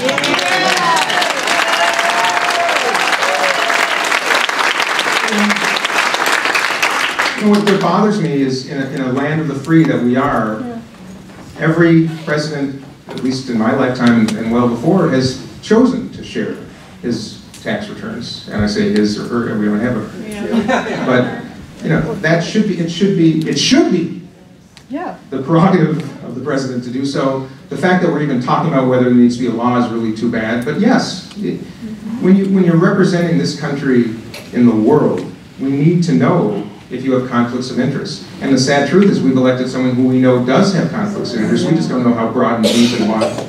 So, and gosh knows, I can't even imagine how low his tax rate was. But, that said, men like him, successful men like Donald Trump and Mitt Romney, I don't disparage them for paying low taxes. They have accountants that are holding them to the standards that the law dictates. It's incumbent on us to look at the system. And by the way, people who make great success should keep a lot of it. I would encourage, I hope they share a lot of it too, but they should keep a lot of it. I don't want to punish people and punish success. That's not America. But we should absolutely not allow people who make billions to pay such modest taxes, and people who work their butts off every day to pay so much in relative terms. And this all goes back to that incremental amount. A little bit more to a lot of people makes a fundamental difference. A lot more to those people doesn't make one bit of difference.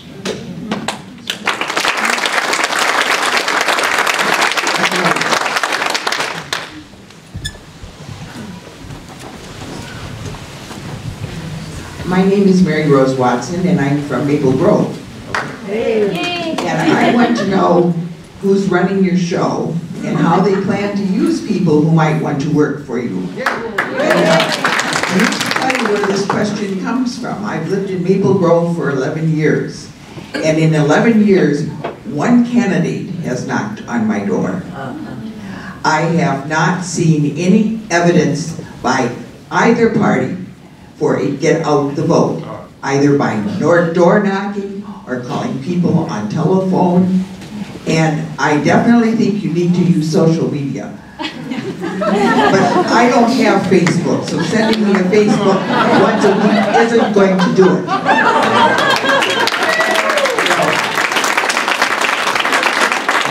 When you do get Facebook, I want to be your very first friend.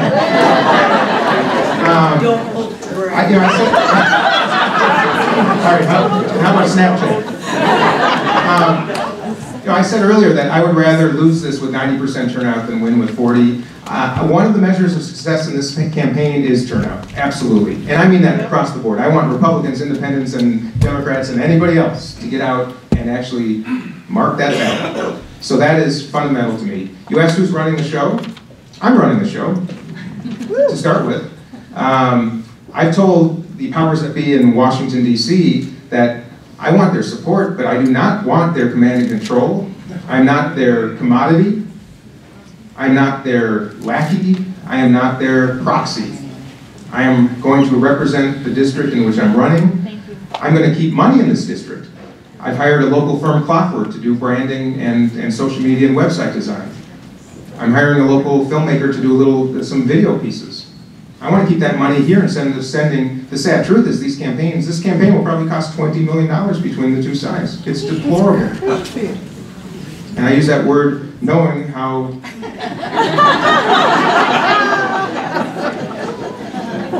charged it is. It's deplorable. This is going to be a Minnesota campaign. I'm hiring a Minnesota team. I want Minnesota volunteers. I want support from wherever it can come, of course, when it comes to people helping me, but I want it from this district. That's how this should be. Representation should be about here. And the truth is, politics and campaigning is a multi-billion-dollar business managed out of Washington, D.C., in which a lot of people are making lots and lots of money. Like the healthcare system, it is completely misaligned with those who it is supposed to serve. The reason you see all these negative ads, by the way, everybody, yeah, they work. But the real reason you see all these negative ads on television is because television stations and networks pay ad agencies a commission, 10 to 15%. So if you were running political campaigns, and by the way, so agencies come to candidates and say, look, you don't have to pay us anything. We get paid on the commission. And candidates are like, well, it's wonderful. Well, so where's the incentive? It's to spend as much as humanly possible on television advertising, because that's the last medium that still pays a commission back to the agencies. So in many cases, campaigns will generate hundreds of thousands of dollars in income for the agencies.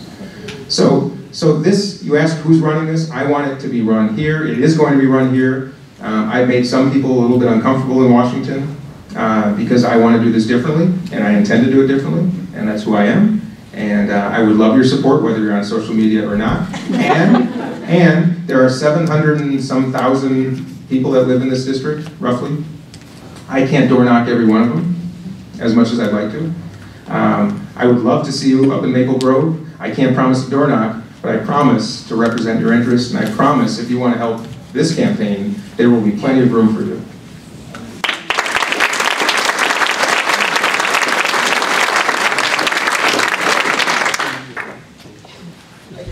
That everybody sees my shirt here. Oh, let me see it first. What does it say? It says, I do not like your lying ways. I do not like your hate for gays. I do not like your grabbing rump. I do not like you, Mr.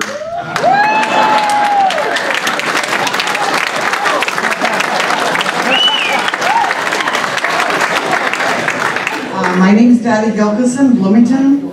Since we're talking about money, thank you. Since we're talking about money, Citizens United, how do we get the money out of politics? Thank you. In my estimation, money in politics is the biggest corrupter of our democracy. It needs to change. If I intend to accomplish, we talked about some of the most important things, climate change, healthcare, and in my estimation, campaign finance reform, because I think that's the underpinning of what's wrong. Citizens United really troubles me. I wish that didn't happen. It's not good for either party. It's not good for the country. But here's another truth. This goes back to caring, the question you asked a little while ago. The information is there, everybody. In fact, when you go home tonight, Google Erik Paulsen and where his money comes from. Okay, the good news is we do have a system in place whereby it has to be reported for the most part. Now, independent expenditures, which is Citizens United essentially, that's hard, and that's a big part of the problem. People can hide behind the veil of all kinds of things. But let's just start with what is available, and look at, not just Paulsen, look at all the members of Congress and where the money comes from, and then look at their voting record. I mean, you know, Erik Paulsen in the last cycle, 2016, if I recall correctly, received $335,000 from pharmaceutical companies. And that's just one of the many categories of receipts from corporate interests. And I don't have anything against a lot of those corporate interests, but I think you can draw some really nice little dotted lines from those receipts to the votes. And that's how this stuff works. You know? So let's look at what does exist. And I ask you to do that. Look at it, and don't just look at it. Look at everybody's. The system's a mess. It's wrong. It's fundamentally wrong. And you look around the country, you know, it's interesting. I watched the French voted, you know, a few weeks ago. And you know, it's interesting. They vote on a Sunday when people can get out and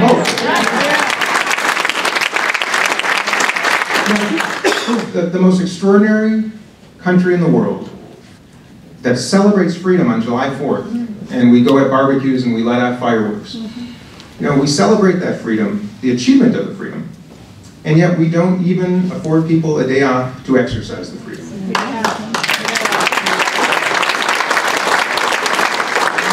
You can get time off from your employer, it's a state law. Sure, but it's not.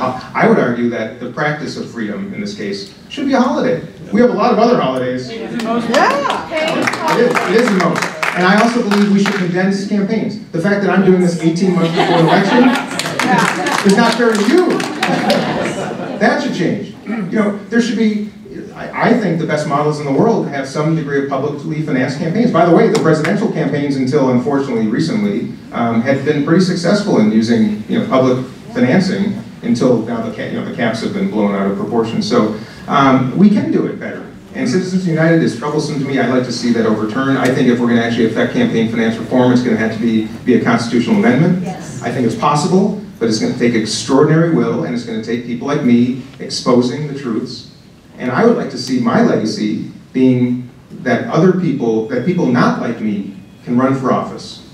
Right. That people not like me with the resources that might be necessary to make this happen, that they should be able to run for office and be afforded the same chance and the same opportunities as anybody who has means and anybody who's connected to others. So that's a long answer.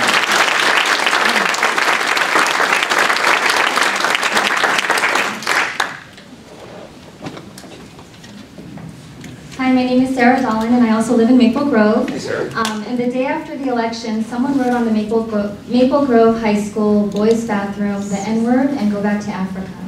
And I'm raising a daughter there. And so I want to know what you're going to do about white supremacy. Thank you.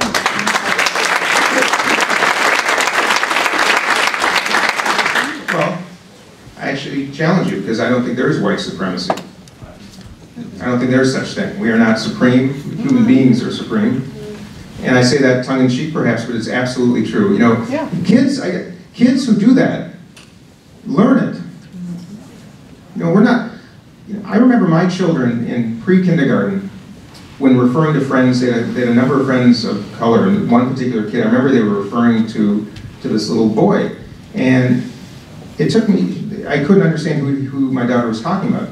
She said, you know, the little boy who wears those shorts every day, and I couldn't remember. Who wears those funny shoes? No, I couldn't remember. The one who wears glasses? No. The fourth or fifth thing on her list was his color. And I thought to myself, how is it that like 5-year-old kids don't, you know, are oblivious? They look at the person, maybe the clothes, but the person. That means that they have to be taught that, you know? They have to be taught that. There are parents teaching their kids to hate, you know, and that sickens me.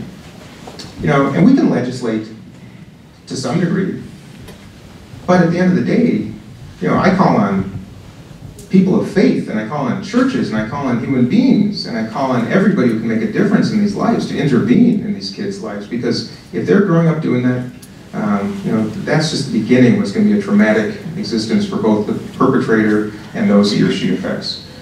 So to answer your question, do I have an answer for that? Other than compassion? No, not particularly. Other than certainly civil rights legislation and anti-racism laws, and we have some good ones in place. If there's something that you think I should know about that we should be doing, I would like to turn the microphone back to you because I feel the same passion for it. And because of my humanity, I find it so appalling and disgusting that I don't think it shouldn't be about laws, it should be about raising decent human beings. But I'd like to hear, do you have a proposition?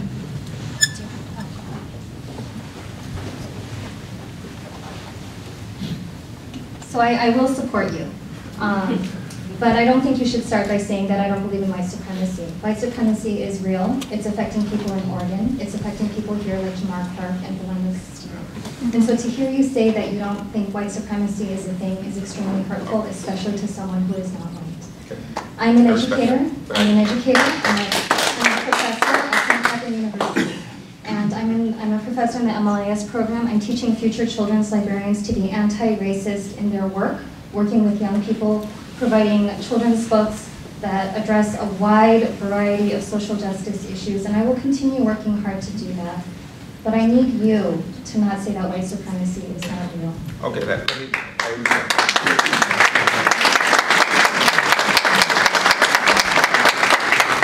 I hear you, and I want to clarify what I meant by that, which is not that... I don't believe children are not colorblind either. I agree with you that they learn this from their parents, and so that's where we need to work. Right. We need to work in education. We need to diversify the 96% of the white teachers in Minnesota. We need to get more educators of color into our schools, whether they are private or public or something else. Here. And I want you to know, what I meant by that is I do not believe whites are supreme. And that is exactly what I meant. I want you, I hope you... Quotes can be taken out of context. Indeed, and you're right, and I apologize for that. Wholeheartedly apologize for that. I want to let you know, though, too, everything you just said is what I spend my days doing. I was a Minnesota reading corps tutor working with Latino and Latino kids in Northeast Minneapolis. I spend my days in North Minneapolis trying to rectify the wrongs that we've perpetrated on people. I've raised my kids to look at people's humanity, not their color, not their race, not their background, what kind of person they are. I understand, and I apologize from the bottom of my heart for if I offended you. What I meant to say is I do not believe whites are supreme. I think humans are supreme, and I wholeheartedly agree with you. The lack of diversity in our institutions, in our society, the fact that we choose to live with people who only agree with us for the most part or who look like us is deplorable and it's sad. And I hear you and I apologize deeply for offending you because I am not at all that guy. And I understand one thing, I'm not a politician either. Which is my biggest failing.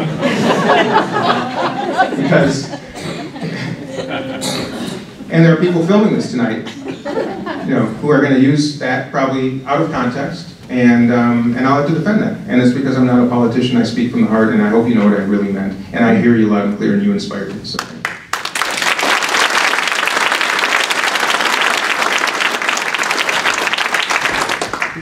Just to dovetail on that, what would you do about gaining more diversity in companies, businesses, schools, like officially?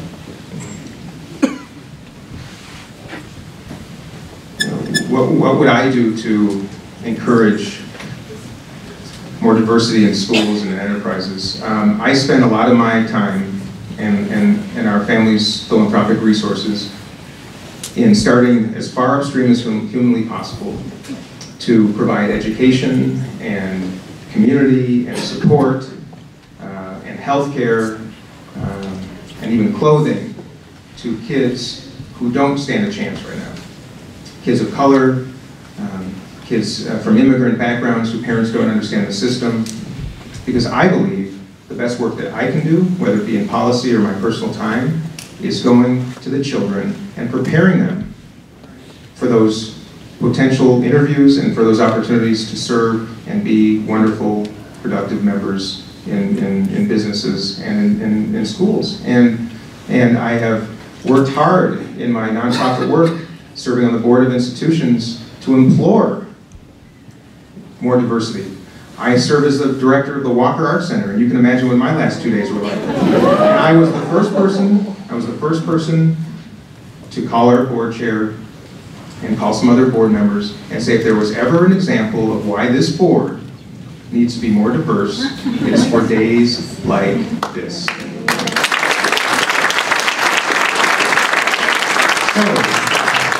I believe twofold. Yes, we have a massive problem in this country. To your point, a massive problem that I understand and recognize.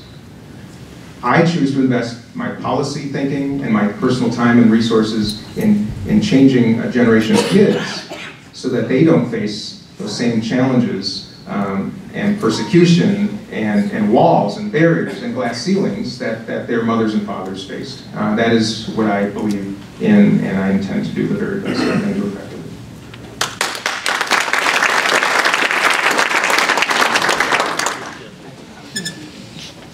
Thanks. I'm Scott Smith from Edina.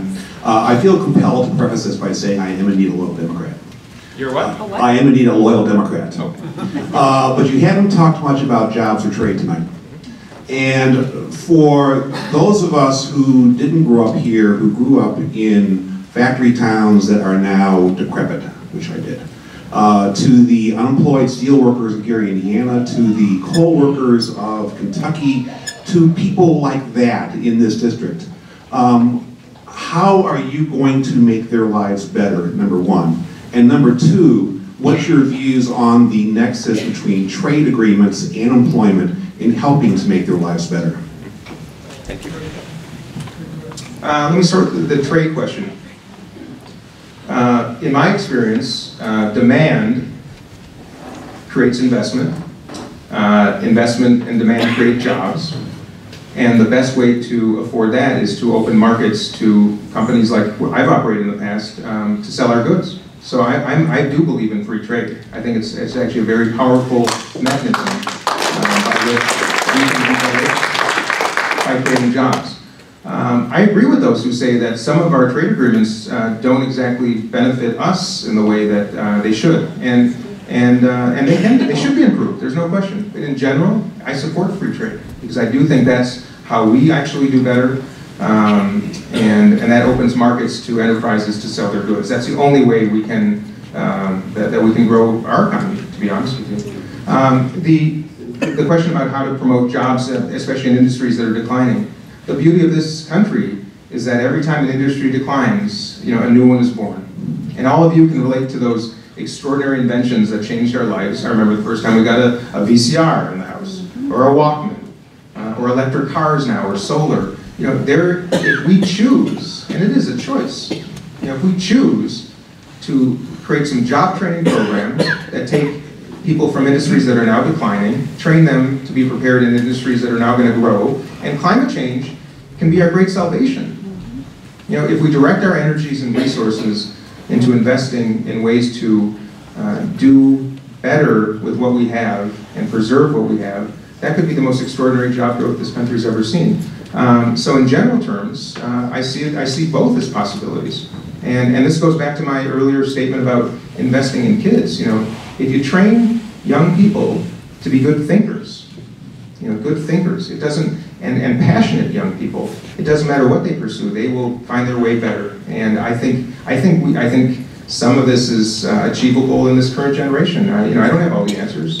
I want to listen. I think there are some things that we're doing right, and I think there's a lot we're doing wrong. But I think the answer is not in over-regulating or closing our trade channels. I really don't. I just don't think that's the answer. And particularly, I'm here to represent the people of the 3rd District. And a lot of the people in the 3rd District work at enterprises that survive on trade and manufacturing. And I would love to repatriate corporate profits that are stuck overseas because of our tax system. That's a huge boon to this economy, repatriating those corporate profits. Even if they're just spent on dividends and stock repurchases, that would be an extraordinary stimulus to this economy. And that's probably a little bit more of a Republican way of thinking. But I think that's how we can do better. There's a little bit of a nuance in that answer, because I think that is something that there's not a right answer. It's a little bit of both.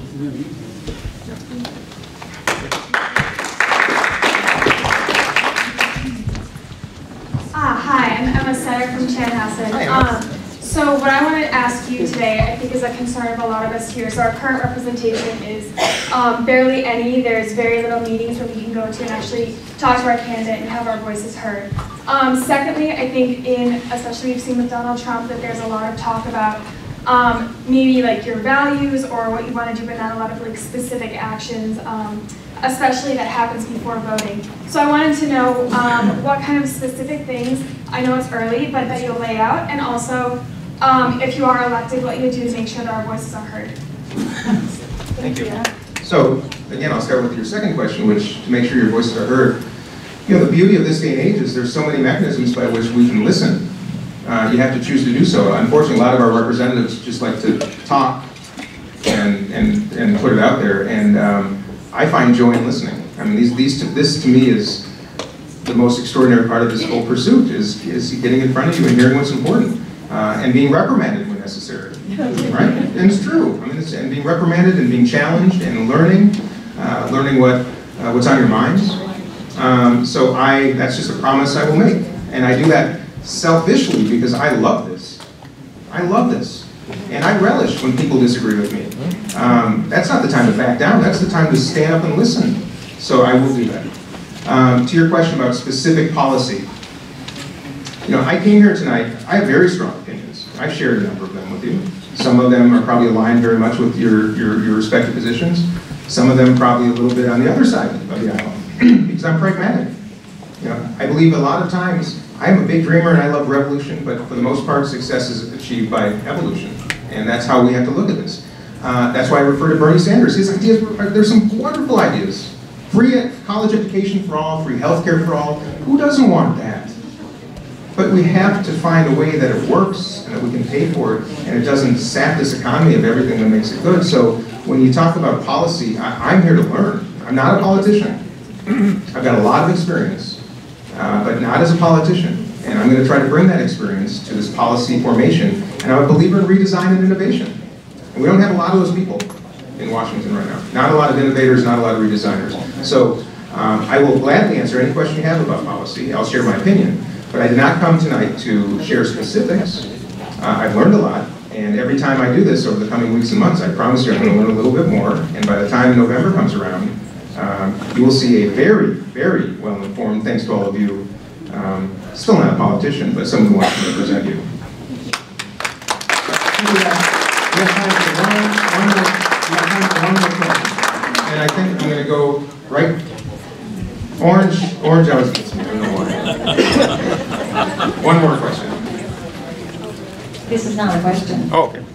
I'm Rondi Rayton. I'm from Eden Prairie. Hey, hi. Nice to meet you. I'm so glad I came tonight. It's been hard having Erik Paulsen represent us. We have a gay son, and we've had great strides for gay rights. Yes. And it's wonderful.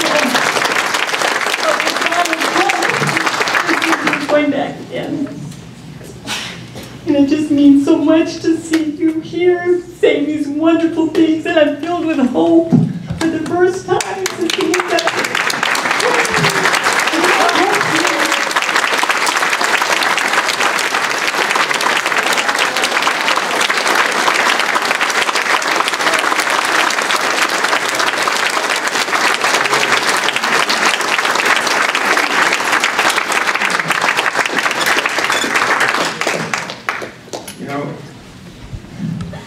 Thank you.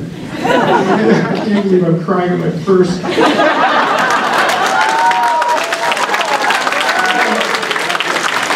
tell you what.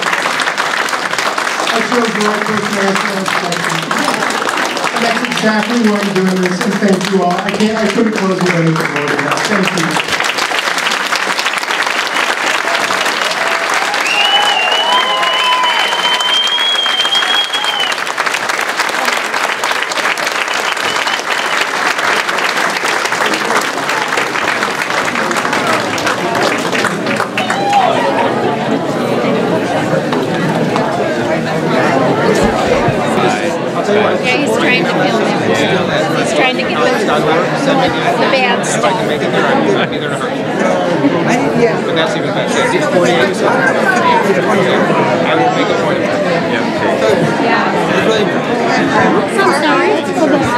Yeah, definitely. I want all the candidates to answer questions.